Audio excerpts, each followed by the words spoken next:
বাইরে বৃষ্টি পড়ছে দেখলেই খুব ঝটপট করে বানিয়ে নিতে পারবেন এই সাদামাটা খিচুড়িটা, যেটা একদম ঘরোয়া চাল দিয়ে মানে রোজকারের চাল দিয়েই কিন্তু খুব তাড়াতাড়ি একদম সাদামাটাভাবেই বানিয়ে নেওয়া যায়। তাই তো এটার নাম দিয়েছি সাদামাটা খিচুড়ি।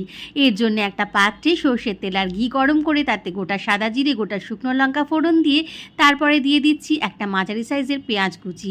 পেঁয়াজটা একটু নেড়ে চেড়ে নিয়ে দিয়ে দিচ্ছি এখানে বেশ কিছুটা পরিমাণে থেতো করা আদা। তারপরে দিয়ে দিচ্ছি বেশ কিছুটা হলুদ গুঁড়ো আর ভাজা জিরের গুঁড়ো। একটু নেড়ে চেড়ে নেবো সব কিছু। তারপরে এর মধ্যে দিয়ে দেবো আগে থেকে ভালো করে ধুয়ে জল ঝরিয়ে রাখা চাল আর ডাল। এখানে চালটা যতটা নিয়েছি ডালটাও ঠিক সমপরিমাণ নিয়েছি, তবে ডালটা আমি মুগ আর মসুর ডাল মিশিয়ে নিয়েছি।